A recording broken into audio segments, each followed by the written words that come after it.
Okay, so let's see. You were talking voluminously about the final thing, y'all were, and then it like abruptly cut off. Yep. So I have no idea what I'm gonna do about that. But let's finish that topic and then on to Quidditch, and then bold predictions, and then be done. Okay. So yeah, USA hosting a Gold Cup final. Josh hates the third place playoff. I actually really like the comment in the thread about no longer calling it the consolation game, but the condescension game. Yep, I'm all in favor of the condescension game. Like, oh, good for you, third place. It appeals to my British humor sensibilities. So. Yeah, Dan, you on board with that? I'm totally down with that. Fantastic. Condescension game. End of topic. So we've talked about two different Seattle pieces that I was trying to put together. Yedlin looks like he's moving to Tottenham. He should play in the Open Cup game this week since he didn't feature in the game last night. Speaking of the game last night... speaking of the U.S. Open Cup, that's a good... We can plug next week. Sorry, next week we're bringing on Josh Shikala, who basically runs the media side of the U.S. Open Cup. All right. Fantastic. Good plug. So there was also a game last night featuring the Sounders that is not the Open Cup. It was nationally televised-ish because it started out on ESPN News, which not everybody has, because there was college arm wrestling. No, arena football this time. Something always gets in the way on ESPN. I'm really excited when that new deal gets to kick in and they're going to pay more attention to us.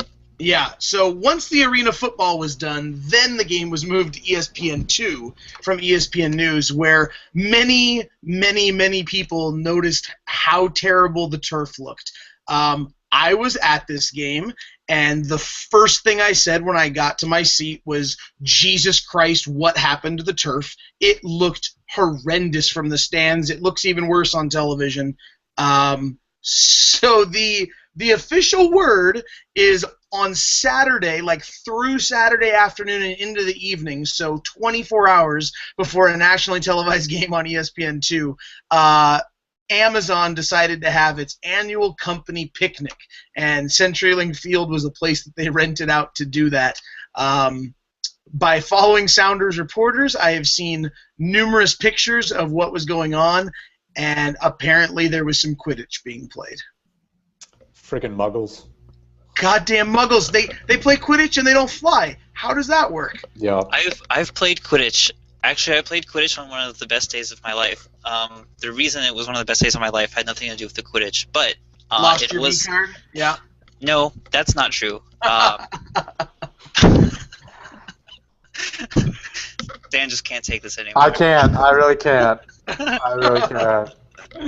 Oh my god. Do go on. No, but Quidditch, it was a lot of fun when I played it for like an hour. It was really tiring. More tiring than soccer. Did you catch the snitch? I did not. Catching the snitch is something different. I even wrote back when I was the sports editor, I finagled my way into a Quidditch tournament and covered it because why not? And it was... I can think of a couple answers to why not. Okay. Ian, I'm dialing it back. We don't have that kind of time. The reason why I assumed that they would be playing, and I was right. I'm going to go into the Flair editor and give you some Quidditch-related flair. Please, oh God, Dan, please. Please, Dan, please. So just to clear up one thing on the field, there was the implication that basically a lot of extra rubber pellets had been added. Apparently that wasn't the case. It was kind of a combination of the Quidditch people trampling it a bunch and then the unusually hot temperatures in the Pacific Northwest. As we're speaking, I believe it's 92 degrees outside in Seattle, which is just murder up here. And so it was the exact same amount of turf rubber black pellets that are always there. There was just an issue where they rose to the top and they were on top of the grass blades or the plastic grass blades, which is why you saw the ball playing so strangely last night. It was definitely an embarrassment to a lot of people, and I think the fans are trying to make their voices heard. So hopefully that never, ever, ever happens again. That's all I've got to say about that. Ian, do you want to talk for 30 seconds about the partnership with Sunderland? Oh, yay! Woo! Yay, Free- DC for doing something. Free Josie. Hashtag free Josie. I would love that more than I would love life. Okay. I How about your want- buddy EJ? You think you can get Josie to play with him? I am saving my EJ. Oh, maybe, but I'm saving my real EJ thought for the bold predictions. Okay, we're gonna save that for bold predictions. There was a great own goal yesterday. That's all I've got to say. Look that up. And I'm gonna call. Yeah, you know what? One more. Rihanna to buy Chivas TBD. She's gonna find love in a hopeless place. Oh my god. Oh my god. Boom! Got you on for a reason, Dan.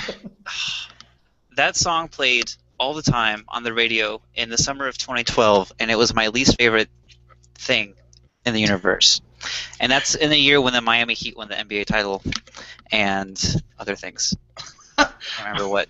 But other things. And Ian, on that note, I think it's time for us to move on to bold predictions. Dan, did we do this with you the last time you were around? I don't think so.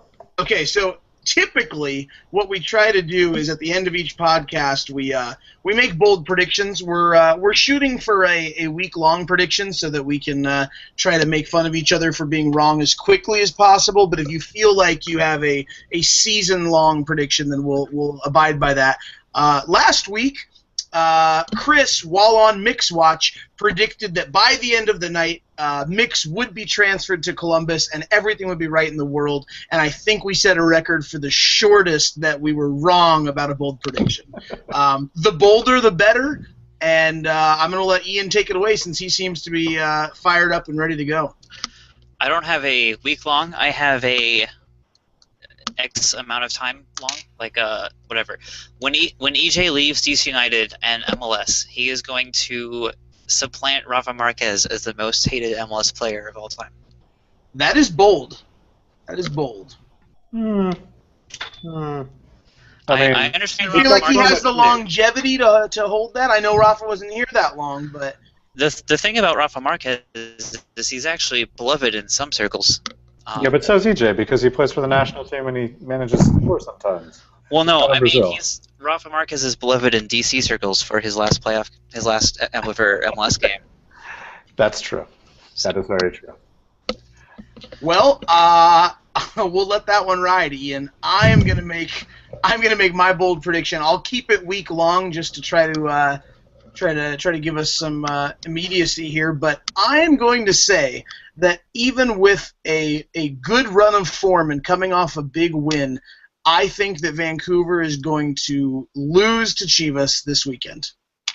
I think that Chivas is due, and they keep pulling out weird wins against what seem to be quality sides, and that's going to be my prediction that Vancouver loses They this have weekend. to impress Rihanna. And they have to exactly. They've got big buyers on the line. You know, they're looking at who knows where they'll be next year, because if you've got a brand new owner and groups coming in, who knows if they'll even be playing in the StubHub. Apparently they will. I don't know that. So that's my prediction. Dan, what do you got? I'm gonna go season long because the weeks just are flying by.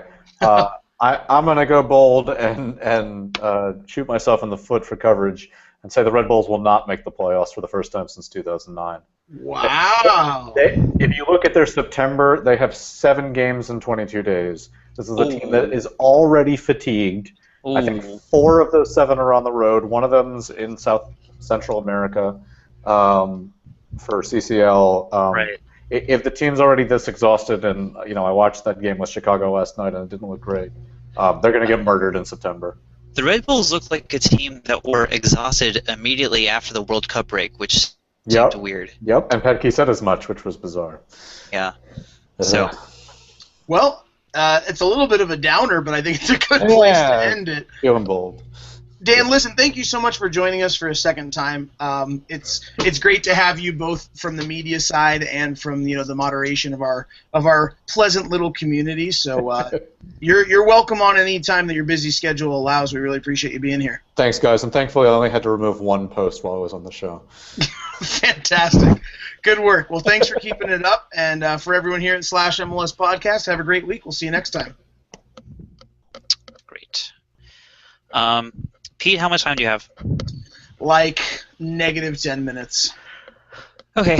Let's set up something with Josh where we can just chat and not have to be, Great. Yeah. podcasting. I'll ask you guys about your schedules tomorrow and stuff. Cool. So. Peace out, gentlemen. Have a good night, Dan. Have fun. Thanks for coming. All right, bye. See ya.